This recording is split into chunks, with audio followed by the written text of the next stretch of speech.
ಮುಂದಿನ ಲಿಸ್ಟ್ ನೋಡೋದಾದ್ರೆ ಉಮಾಶ್ರೀ ಹೆಸರು ಕೇಳಿ ಬರ್ತಾ ಇದೆ. ಇಷ್ಟು ದಿನ ಉಮಾಶ್ರೀ ಅವ್ರ ಹೆಸರು ಕೇಳಿ ಬರ್ತಿರಲಿಲ್ಲ, ಬಟ್ ಈಗ ಮಹಿಳೆಯರ ಆಕಾಂಕ್ಷಿಗಳು ಜಾಸ್ತಿ ಆಗ್ತಾ ಇದ್ದಾರೆ ಈ ಬಾರಿ ಅನ್ನೋ ಒಂದು ಲೆಕ್ಕಾಚಾರ. ಯಾಕಂದ್ರೆ ಮೊದಲ ಅವಧಿಯಲ್ಲಿ ಯಾರೂ ಮಹಿಳೆಯರಿಗೆ ಅವಕಾಶನ ಕೊಟ್ಟಿಲ್ಲ. ಈ ಒಂದು 13 ಜನ ಸಚಿವರು ಆದರೂ ಈ ಒಂದು ಸಚಿವ ಸ್ಥಾನದಲ್ಲಿ ಯಾರೂ ಕೂಡ ಮಹಿಳೆಯರಿಲ್ಲ. ಸೊ ಈಗ ಮಹಿಳೆಯರು ಕೊಡಿ, ಒಬ್ಬರಿಗೆ ಯಾಕೆ ಕೊಡಬೇಕು, ಒಂದು 2-3 ಜನ ಕೊಡಿ, ಪರವಾಗಿಲ್ಲ ಅನ್ನೋ ಒಂದು ಕೂಗು ಕೇಳಿ ಬರ್ತಾ ಇದೆ. ಲಕ್ಷ್ಮೀ ಹೆಬ್ಬಾಳ್ಕರ್ ಹೆಸರು ಆಗಲೇ ಹೇಳಿದ್ವಿ, ಈಗ ಉಮಾಶ್ರೀ ಹೆಸರು MLC ಇದ್ದಾರೆ, ಮಾಜಿ ಸಚಿವೆ ಕೂಡ ಹೌದು. ಸೊ ಸಿದ್ದರಾಮಯ್ಯರಿಗೆ ಆತ್ಮೀಯರು, ಸೊ ಹಾಗಾಗಿ ಅವ್ರ ಹೆಸರು ಕೂಡ ಈಗ ಕೇಳಿ ಬರ್ತಾ ಇದೆ. ಅದೇ ರೀತಿ ಅನ್ನಪೂರ್ಣ ತುಕಾರಾಮ್ ಸಂಡೂರು ಶಾಸಕರು, ಬೈ ಎಲೆಕ್ಷನ್ನಲ್ಲಿ ಗೆದ್ದಂಥವ್ರು ಅನ್ನಪೂರ್ಣ ಅವರು. ಸೊ ಅವರ ಹಸ್ಬೆಂಡ್ ತುಕಾರಾಮ್ MP ಆಗಿದ್ದಾರೆ.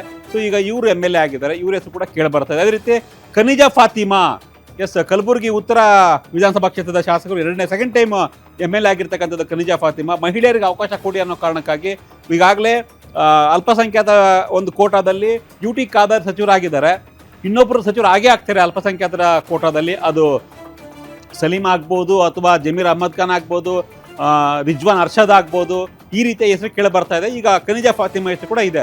ಸೊ ಇಬ್ಬರು ಮಾಡ್ತಾರಾ, 3 ಜನ ಮಾಡ್ತಾರಾ, ಇವ್ರನ್ನ ಅಲ್ಪಸಂಖ್ಯಾತರ ಕೋಟಾದಲ್ಲಿ ತರ್ತಾರಾ ಅಥವಾ ಮಹಿಳಾ ಕೋಟಾದಲ್ಲಿ ತರ್ತಾರ ಅನ್ನೋದನ್ನ ವೆಯ್ಟ್ ಮಾಡಬೇಕು. ಬಟ್ ಖನಿಜಾ ಫಾತಿಮಾ ಹೆಸರು ಕೂಡ ಕೇಳಿ ಬರ್ತಿದೆ. ಮೊನ್ನೆ ಪ್ರತಿಭಟನೆ ಬೇರೆ ಆಗಿತ್ತು ಕಲಬುರಗಿಯಲ್ಲಿ, ನಮ್ಮ ಖನಿಜಾ ಫಾತಿಮಾಗೆ ಸಚಿವ ಸ್ಥಾನ ಕೊಡಬೇಕು ಅಂತ. ಬಟ್ ಒಂದು ಪ್ರಾಬ್ಲಮ್ ಇದೆ ಅವರಿಗೆ, ಲ್ಯಾಂಗ್ವೇಜ್ ಪ್ರಾಬ್ಲಮ್. ಯಾವ ಥರ ನಿಭಾಯಿಸ್ತಾರೋ ಗೊತ್ತಿಲ್ಲ, ಸ್ಪಷ್ಟವಾಗಿ ಕನ್ನಡ ಬರಲ್ಲ ಅನ್ನೋ ಒಂದು ಪ್ರಾಬ್ಲಮ್ಮು ಖನಿಜಾ ಫಾತಿಮಾಗೆ. ಅದನ್ನ ಯಾವ ಥರ ನಿಭಾಯಿಸ್ತಾರೋ ಅಕಸ್ಮಾತ್ ಕೊಟ್ಟರೆ ವೆಯ್ಟ್ ಮಾಡಬೇಕು.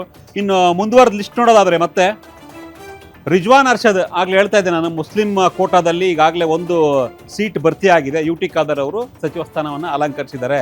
ಈಗ ರಿಜ್ವಾನ್ ಅರ್ಷದ್, ಅದಾದಮೇಲೆ ಸಲೀಂ ಅಹ್ಮದ್, ಹಿಂದೆ ನೋಡಿದ ಖನಿಜಾ ಫಾತಿಮಾ, ಆಮೇಲೆ ಜಮೀರ್ ಅಹ್ಮದ್ ಖಾನ್, ಇಷ್ಟೆಲ್ಲರೂ ಕೂಡ ಅಲ್ಪಸಂಖ್ಯಾತರು ತುಂಬ ದೊಡ್ಡ ಮಟ್ಟದಲ್ಲಿ ಅಂದರೆ ಎಲ್ಲರೂ ಕೂಡ ಸಚಿವ ಸ್ಥಾನದ ಆಕಾಂಕ್ಷಿಗಳಾಗಿದ್ದಾರೆ. ರಿಜ್ವಾನ್ ಅರ್ಷದ್ ಎರಡೂ ಕ್ಯಾಂಪ್ನಲ್ಲಿ, ಅಂದರೆ ಯಾವ ಬಣ ಅಂತಲ್ಲ, ಸಿದ್ದರಾಮಯ್ಯ ಜೊತೆಗೂ ಇರ್ತಾರೆ, DK ಶಿವಕುಮಾರ್ ಜೊತೆನೂ ಇರ್ತಾರೆ. ಸೊ ಹಾಗಾಗಿ ಅವರು ಕೂಡ ಬಲವಾಗಿ ಲಾಬಿಯನ್ನು ಮಾಡ್ತಾ ಇದ್ದಾರೆ, ನನಗೂ ಕೂಡ ಸಚಿವ ಸ್ಥಾನ ಕೊಡಿ ಅನ್ನೋ ಲೆಕ್ಕಾಚಾರದಲ್ಲಿ. ಇನ್ನು ಸಲೀಂ ಅಹ್ಮದ್ MLC, ಕಳೆದ 15 ವರ್ಷದಿಂದ MLC ಆಗಿದ್ದಾರೆ, ಕಾರ್ಯಾಧ್ಯಕ್ಷ ಆಗಿದ್ದರು, KPCC ಕಾರ್ಯದರ್ಶಿ ಆಗಿದ್ದರು. ಪಕ್ಷಕ್ಕಾಗಿ ಸಾಕಷ್ಟು ಸಂಘಟನೆ ವಿಚಾರದಲ್ಲಿ ದೊಡ್ಡ ಮಟ್ಟದಲ್ಲಿ ಅವರು ಪಕ್ಷದ ಜೊತೆ ಗುರುತಿಸ್ಕೊಂಡಿದ್ದಾರೆ. ಹೀಗಾಗಿ ಸಲೀಂ ಅಹ್ಮದ್ ಕೂಡ ಈ ಒಂದು ರೇಸ್ನಲ್ಲಿದ್ದಾರೆ, ಕೊಡಬಹುದು ಅನ್ನೋ ಲೆಕ್ಕಾಚಾರ.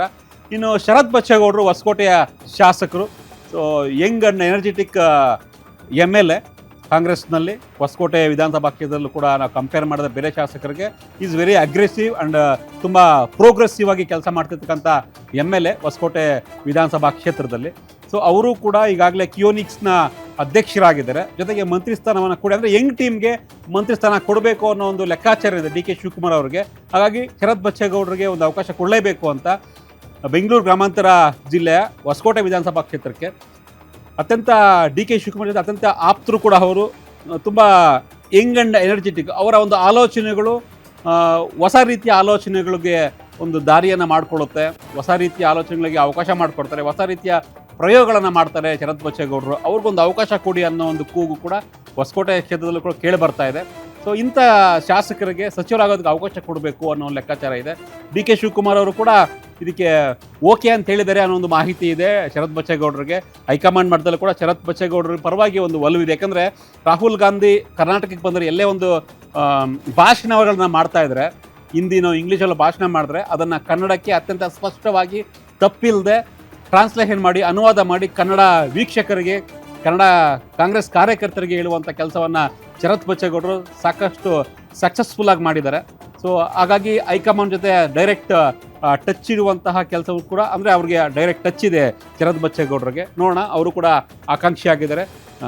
ಯಂಗ್ ಆ್ಯಂಡ್ ಎನರ್ಜೆಟಿಕ್ MLAಗೆ ಸಚಿವ ಆಗುವಂತಹ ಭಾಗ್ಯ ಸಿಗುತ್ತಾ, ಇನ್ನೊಂದು 2-3 ದಿನ ವೆಯ್ಟ್ ಮಾಡಿದ್ರೆ ಗೊತ್ತಾಗ್ಬಿಡುತ್ತೆ.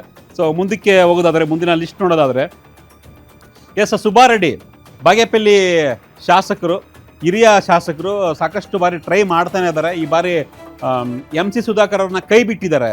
ಚಿಂತಾಮಣಿಯ MLA, ಚಿಕ್ಕಬಳ್ಳಾಪುರ ಜಿಲ್ಲೆಗೆ ಬರುತ್ತೆ. ಸೊ ಈಗ ಸುಬ್ಬಾರೆಡ್ಡಿ ಚಿಕ್ಕಬಳ್ಳಾಪುರ ಜಿಲ್ಲೆ ಬಾಗೇಪಲ್ಲಿಯ ಶಾಸಕರು, ಅವ್ರಿಗೂ ಕೂಡ ಈ ಬಾರಿ ನನಗೆ ಅವಕಾಶ ಕೊಡಿ ಅನ್ನೋ ಲೆಕ್ಕಾಚಾರದಲ್ಲಿದ್ದಾರೆ.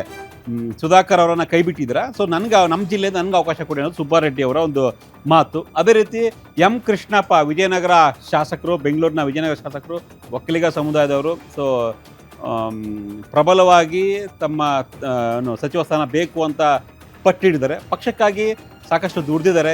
ಯಾವುದೇ ರೀತಿಯ ಕಾರ್ಯಕ್ರಮಗಳಿದ್ರೆ ಇವರ ಒಂದು ಸಹಯೋಗದಲ್ಲಿ, ನೇತೃತ್ವದಲ್ಲಿ ನಡೆಯುತ್ತೆ ಹಿರಿಯ ನಾಯಕರು ಕಾಂಗ್ರೆಸ್ಗೆ. ಮತ್ತೊಂದು ಕೇಳಿ ಬರ್ತಾ ಇತ್ತು, ಎಂ ಕೃಷ್ಣಪ್ಪ ಅವ್ರದ್ದು, ನನಗೆ ಬೇಡ, ನನ್ನ ಮಗನ ಕೊಡಿ ಅನ್ನೋ ಥರ ಡಿಮ್ಯಾಂಡನ್ನು ಇಟ್ಟಿದ್ದಾರೆ. ಪ್ರಿಯಾ ಕೃಷ್ಣಗೆ ಅವಕಾಶ ಕೊಡಿ, ನನಗೆ ಬೇಡ. ಪ್ರಿಯಾ ಕೃಷ್ಣ ಹೆಂಗೆ ಇದ್ದಾರೆ, ಹೊಸ ಅಂದರೆ ಯುವ ಶಾಸಕರಿದ್ದಾರೆ, ಅವ್ರಿಗೆ ಅವಕಾಶ ಕೊಡಿ, ಚೆನ್ನಾಗಿರುತ್ತೆ ಅಂತ ಅವರೇ ಏನೋ ಹೈಕಮಾಂಡ್ ಬಳಿ ಅಥವಾ CM DK ಶಿವಕುಮಾರ್, ಸಿದ್ದರಾಮಯ್ಯ ಬಳಿ ಮನವಿಯನ್ನು ಮಾಡಿದ್ದಾರೆ ಅನ್ನೋ ಒಂದು ಮಾಹಿತಿ ಇದೆ. ಎಂ ಕೃಷ್ಣಪ್ಪ ಅವರು ಅಥವಾ ಪ್ರಿಯಾ ಕೃಷ್ಣ ಆಗಬಹುದು ಅನ್ನೋ ಲೆಕ್ಕಾಚಾರ. ಮತ್ತೊಂದು ಕಡೆ ಮಧು ಬಂಗಾರಪ್ಪ ಶಿಕ್ಷಣ ಸಚಿವರಾಗಿದ್ದರು ಕಳೆದ 3 ವರ್ಷದಲ್ಲಿ. ಸೊ ಕೆಲವೊಂದಿಷ್ಟು ವಿವಾದಗಳಿಗೆ ಒಂದು ರೀತಿ ಗುರಿಯಾಗಿದ್ದರು, ಸಾಕಷ್ಟು ವಿವಾದಗಳನ್ನು ಮೈಮೇಲೆ ಹೇಳ್ಕೊಂಡಿದ್ರು. ಈಗ ಮಾಜಿ ಮಂತ್ರಿ ಆಗಿದ್ದರೂ ಕೂಡ ಈಗಲೂ ಕೂಡ CBSE ವಿಚಾರವಾಗಿ ಕೆಲವೊಂದಿಷ್ಟು ಪಠ್ಯಕ್ರಮದ ವಿಚಾರವಾಗಿ ಕೆಲವೊಂದಿಷ್ಟು ಪ್ರಶ್ನೆಗಳನ್ನ ಎತ್ತಿದ್ದಾರೆ ಕೇಂದ್ರ ಸರ್ಕಾರದ ವಿರುದ್ಧ, ಅಥವಾ ಏನು CBSE ಪಠ್ಯಕ್ರಮವನ್ನು ರೆಡಿ ಮಾಡುವಂತಹ ಶಿಕ್ಷಣ ಬೋರ್ಡ್ ವಿರುದ್ಧ ತಮ್ಮ ಆಕ್ರೋಶವನ್ನು ವ್ಯಕ್ತಪಡಿಸ್ತಾ ಇದ್ದಾರೆ. ಸೊ ಅಂದರೆ ಸುದ್ದಿಯಲ್ಲಂತೂ ಇದ್ದಾರೆ ಮಧು ಬಂಗಾರಪ್ಪ, ಅತ್ಯಂತ ಆಪ್ತರು DK ಶಿವಕುಮಾರ್ ಅವ್ರಿಗೂ ಹಾಗೂ ಮಾಜಿ CM ಸಿದ್ದರಾಮಯ್ಯನವ್ರಿಗೆ. ಯಾಕಂದರೆ ಮಧು ಬಂಗಾರಪ್ಪ ಅವರ ತಂದೆ ಬಂಗಾರಪ್ಪ ಅವರು CM ಆಗಿದ್ದಾಗ ಇದೇ DK ಶಿವಕುಮಾರ್ ಅವರು ಮೊದಲ ಬಾರಿಗೆ ಮಂತ್ರಿ ಆಗಿದ್ದರು. ಸೊ ಅದೊಂದು ಕರ್ಟೆಸಿ ಇದೆ ಅನ್ನೋ ಒಂದು ಲೆಕ್ಕಾಚಾರದಲ್ಲಿ DK ಶಿವಕುಮಾರ್ ಅವರು ಇದು ಮಧು ಬಂಗಾರಪ್ಪ ಅವರನ್ನ ಕ್ಯಾಬಿನೆಟ್ನಲ್ಲಿ ಉಳಿಸ್ಕೊಬಹುದು, ಅಂದರೆ ಮತ್ತೆ ವಾಪಸ್ ತೆಗೆದುಕೊಳ್ಬಹುದು ಅನ್ನೋ ಲೆಕ್ಕಾಚಾರ ಇದೆ. ಮತ್ತೊಂದು ಪ್ರಾಬ್ಲಮ್ ಇದೆ ಇವರಿಗೆ, ಏನಂದರೆ ಈಡಿಗ ಸಮುದಾಯಕ್ಕೆ ಸೇರಿರ್ತಾರೆ. ಈಡಿಗ ಸಮುದಾಯ ಈಗಾಗಲೇ KPCC ಅಧ್ಯಕ್ಷರು BK ಹರಿಪ್ರಸಾದ್ ಈಡಿಗ ಸಮುದಾಯದವರು. ಸೊ ಇವರು ಮತ್ತೆ ಈಡಿಗ ಸಮುದಾಯದವ್ರಿಗೆ ಪ್ರಾತಿನಿಧ್ಯ ಬೇರೆ ಬೇರೆ ಸಮುದಾಯಗಳು ಬೇಜಾರಾಗಬಹುದು ಅನ್ನೋ ಲೆಕ್ಕಾಚಾರ ಇದೆ. KPCC ಅಧ್ಯಕ್ಷ ಸ್ಥಾನವನ್ನು ಕೊಟ್ಟಿದ್ದೀವಿ ಈಡಿಗ ಸಮುದಾಯಕ್ಕೆ, ಮತ್ತೆ ಮಂತ್ರಿಸ್ಥಾನ ಕೊಡಬೇಕಾ, ಬೇರೆಯವ್ರಿಗೆ ಅವಕಾಶ ಮಾಡಿಕೊಡ್ಬಹುದು ಅನ್ನೋ ಒಂದು ಚರ್ಚೆ ಕೂಡ ಇದೆ.